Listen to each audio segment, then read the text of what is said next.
Үшінші мегаполис Шымкенттің қарқынды дамып келе жатқан жаңа орталығы Шым-Ситиде болашақ көшбасшылар білім алатын ерекше білім ордасы бар. Ол Сичан School. Мұнда әр бала өз арманына жол таба алады. Білім мен дағдысын кеңейтеді, болашағына сенімді қадам басады. Бұл білім ордасы тек оқыту орталығы емес, әр шәкірттің жеке тұлға болып қалыптасуына жағдай жасайтын кеңістік. Қайырлы күн, қымбатты көрермен. Біз 3-ші мегаполисте орналасқан Сичан School мектебіндеміз. Енді дәл осы мектептің директоры менің жанымда. Таныс болыңыздар, Асылхан Пернебайұлы. Қайырлы күн, қалыңыз қалай? Жақсы, өздеріңіз қалайсыздар? Жақсы. Тамаша, керемет. Сичан School мектебі жалпы осы қаламыздағы Маңдайалды, Беткеұстар мектептерінің бірі десек болады. Мына мектебімізде жалпы 1000 адамға шақталған мектеп. Қазір таңда 700 үстінде оқушы оқиды. Сол мектебімізді рұқсат болса кіріп таныстырайық сіздерге. Тамаша.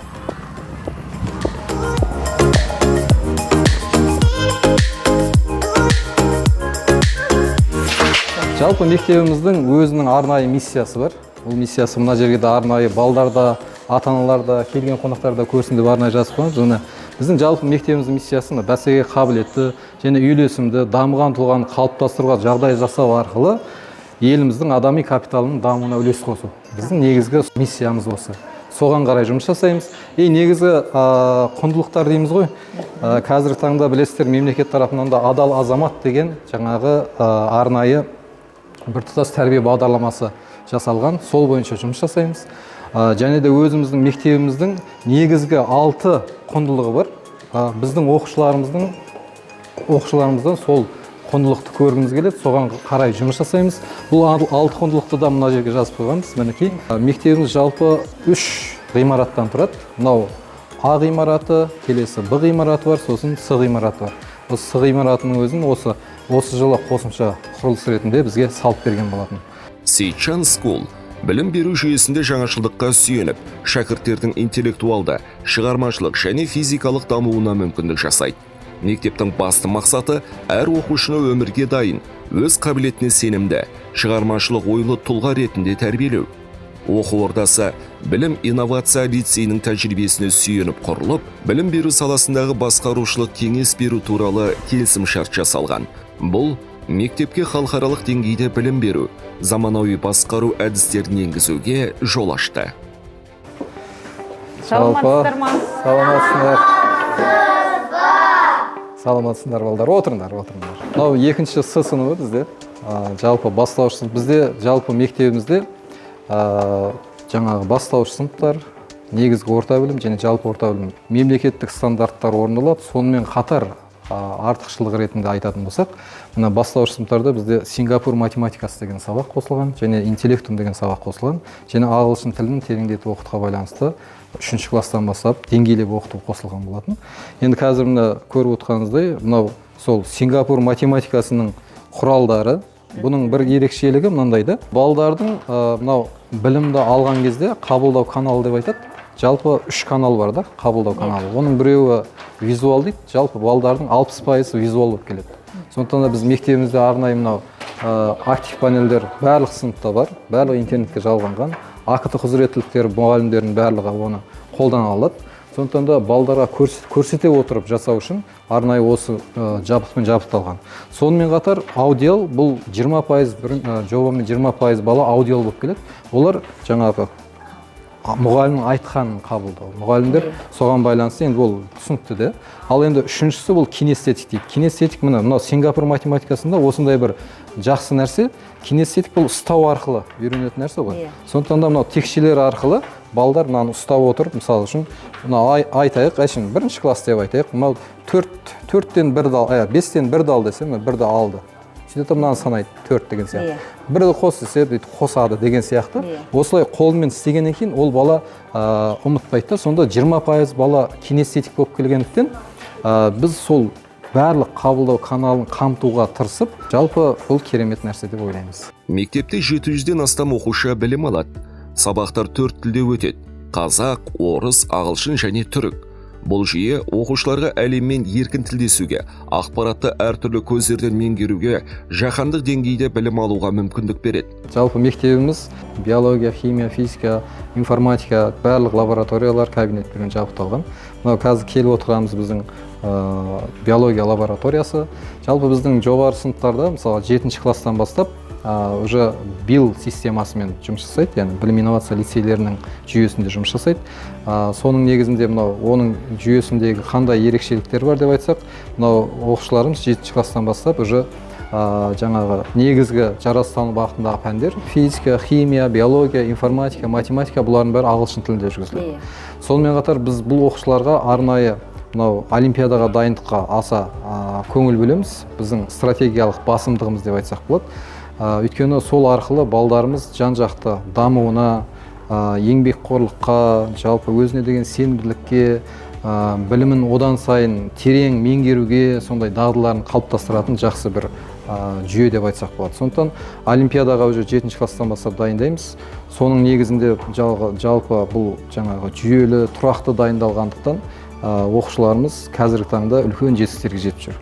Сейчан School Шымкент қаласындағы жекеменшік мектептер арасында олимпиадалық жарыстар қорытындысы бойынша көш бастап, бірінші орынды иеленіп келеді. Білім ордасының оқушылары халықаралық және республикалық пәндік олимпиадалар мен түрлі білім сайыстарында үздік нәтиже көрсетіп, жүлделі орындарды тұрақты түрде жеңіп алуда. Бұл мектепте білім сапасымен қатар оқушылардың жан-жақты дамуына, ғылым, тіл, шығармашылық және зияткерлік қабілеттерін жетілдіруге ерекше көңіл бөлінетінінің айқын дәлелі. Біздің мектепте олимпиадаға дайындық аптасына 3-4 рет болады. Және де олимпиадаға дайындық арнайы кестеміз бар. Осы дайындықтардың арқасында мен өткен жылы республикалық олимпиададан 3-ші орын алдым. Осы жылы аудандық және облыстық кезеңдерден жүлделі орынға ие болдым. Бізді дайындап жатқан мұғалімдерге үлкен рахмет айтамын. Мен 2 жыл қатарымен олимпиадаға қатысып жүрмін және де республикалық кезеңге жолдама алдым.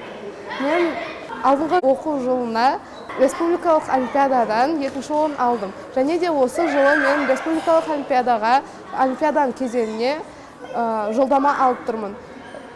Мен облыстық кезеңінен 1-ші орын алдым. Және де мен осы Сейчан School мектебімді таңдаған себебім ол олимпиадаға жүйелік дайындық болады. Мен грантта оқимын. Сабақтар тек теориялық біліммен шектелмейді. Заманауи зертханалар, әр пәнге арналған кабинеттер, психологиялық қолдау орталығы шәкірттердің жан-жақты дамуына бағытталған. Қазір 3-ші класстан бастап жоғары кластың бәріне бұл қандай деңгейлер? Кәдімгі beginner дейді, elementary дейді, pre-intermediate, intermediate және IELTS деген сияқты осындай деңгейлерге бөліп оқытамыз. Сейчан School тек интеллектуалды білім емес, физикалық және шығармашылық дамуға да жағдай жасалған мектеп. Мұнда 3-ші мегаполистің мектептерінде жоқ ең үлкен бассейн, дзюдо және футбол алаңдары, би залы, заманауи, кең әрі жарық сахнасы және шығармашылық кеңістіктер бар. Оқушылар сабақтан бөлек 18 түрлі тегін үйірме арқылы талантын ашады. Түрлі кейіпкерлермен бірге ойнап, тәжірибелік және шығармашылық жобаларға қатысып, оқу процесін қызықты әрі есте қалатындай етеді. Мына кітапханамызға қош келдіңіз. Кітапханамыз жалпы қазіргі таңда 27 000 кітап қоры бар. 4 тілде жаңа балдардың толық жаңағы қажеттіліктерін өтейтін сондай бір заманауи кітапхана деп айтсақ болады. Сабақтар күнделікті сағат 8:30-да басталады. Сағат 8:30-да келіп, үй жұмысына дайындық жасайды.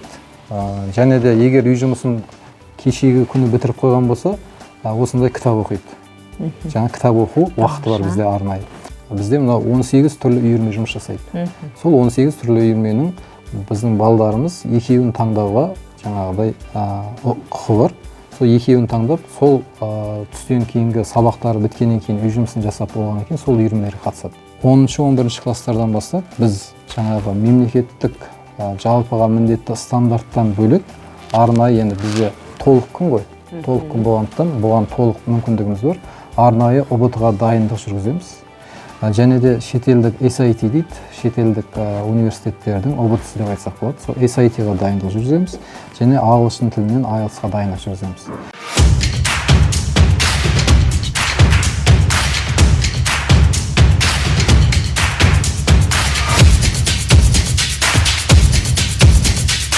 Биылғы түлектер мектептің білім беру жүйесінің жемісін көрсетіп келеді. Мектеп оқушылары әлемнің жетекші университеттерінен ұсыныстар қабылдап жатыр.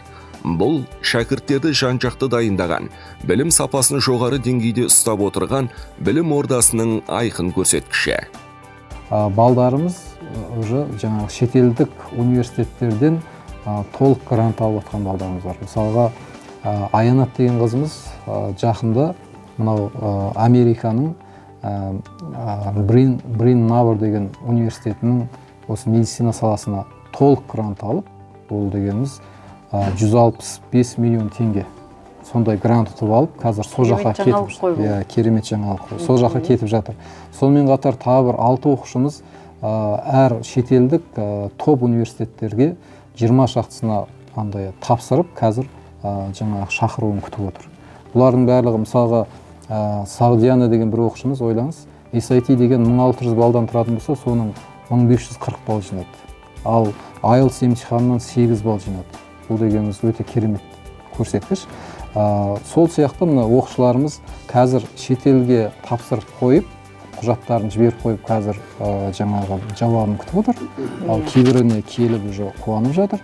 Ал сонымен қатар шетелге бармайтын оқушыларымызға да арнайы мынау жаңағы Edukon деген фирмамен келісіп, солардың несімен дайындық, арнайы дайындық жасалып отыр, Eduvey платформасында.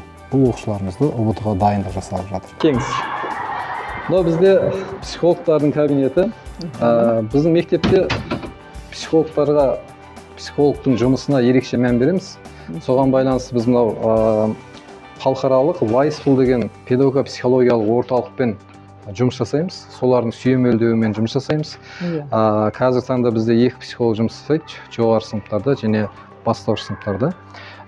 Негізгі жаңағы Вайсфулдың сүйемелдеуімен оқушыларды жан-жақты тану үшін 14 тест алынады. Оқушылардың жаңа мен бастауыштарда айттым ғой, оқушыларды қабылдау каналына байланысты 3-ге бөлінеді деп. Сол оқушылар қай қабылдау каналы жақсы, соның барлығы тестінен көрініп тұрады. Соның арқасында мұғалімдер соны біліп отырады. Соның арқасында сабағына дайындалғанда да соған қаттырақ мән береді. Бізде PTM деген бір іс-шарамыз бар, ол да 90-ның ортасында болады. Бұл Parents Teacher Meeting дейді, ата-ана мұғалім кездесуі. 90-ның ортасында бір сенбі күнде біз мынау үлкен жаңа спорт залымызда әр мұғалімге бір орындық, қарсысына бір орындық қойып, ол мұғалім қай пәннен береді, қай сыныптарға береді, бәрін арнайы маңдайша жазып қоямыз.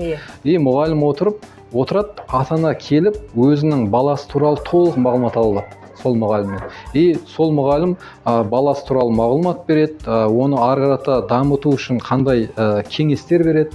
Сол жерде жаңағы психологтарымыздың берген жаңа тесттерінің жаңа нәтижелеріне байланысты да қосымша мағлұматтар береді. Бұл ата-анаға өте тиімді. Осы Сейітжан мектебінде біздің 2 бала, 1 қызымыз оқиды. Біз Сейітжан мектебін таңдаған негізгі себептеріміздің бірі бұл заманауи жабдықталған дәріс беру үлгісі жағынан өте жоғары деңгейде тұрған мектептердің бірі. Мектепте негізгі сабақтардан бөлек 18-ге жуық қосымша үйірмелер бар. Мектеппен баланың, мектеппен ата-ананың арасында қарым-қатынас орнататын қоғамдық өзінің бағдарламалары да өте көп. Атап айтқанда, ата-аналармен жұмыс жөнінде қосымша жиналыстар болып тұрады. Ол ата-ананың балаға деген әрбір жалпы жиналыс емес, әрбір пәнді саралап талдауға мүмкіндік береді. Ең үлкен инвестиция балаға құйған инвестиция, яғни баланың біліміне құйған инвестиция. Көп балалы ата-ана ретінде біздің таңдауымыз дәл осы Сейітжан School мектебі. Сейітжан School мектебі балаға мықты тәрбие мен мықты білімді ұштастырып баланың бойына құюда. Бұл мектепте балада дым бос уақыт болмайды. Білім алады, мықты тәрбие алады, көптеген үйірмелерге қатысады, өздерінің таңдауы бойынша әрине. Біздің таңдауымыз Сейітжан School мектебі. Мектептің ұстаздары тек білім беруші емес, әр баланың жүрегіне жол табатын менторлар. Олар оқушының қабілетін ашуға барын салады, пәндік білімді өмірлік дағдымен ұштастырады. Педагогтардың басым бөлігі жоғары санатты және жаңа форматтағы статус иелері болып келеді. 22 педагог қызметкер магистратураны бітірген. Шетелдің үздік оқу орындарында білім алған ұстаздар да баршылық. Олар инновациялық әдістерді қолдана отырып, әр баланың өзіне деген сенімін арттырады. Шығармашылық қабілеттерін шыңдауға мүмкіндік береді. Жартылай олимпиадалық дейді ғой. Жартылай олимпиадалық бассейн. Бұл жерде бассейнді біз үйірме түрінде жүргіземіз. Жалпы мектебімізде 2 спорт зал, осы бассейн және сырт алаңымыз бар, жаңағы футбол алаңы. Жалпы спорттық жағдай жасалған деп айтуымызға болады. Жалпы 380 балаға арналған үлкен актовый зал, толық жабдықталған. Былайша айтқанда, бұл актовый залда біз көптеген іс-шараларымызды ата-аналарға арналған, оқушылармен жасалатын іс-шаралардың барлығы осы актовый залда өтеді. Осы жыл бізге жұмыс жасауымызға беріліп отыр. Енді жалпы бұл жерде қосымша бізде мынау актерлік шеберлік деген үйірмеміз бар.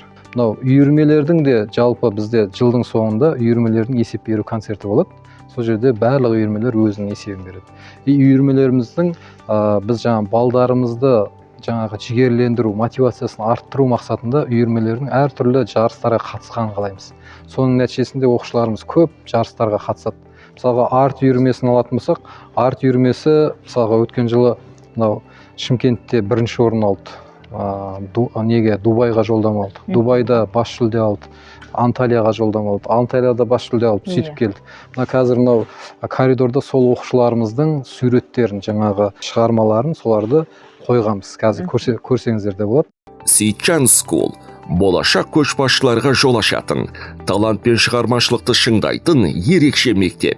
Мұнда білім мен мүмкіндіктің шексіз әлемі бар.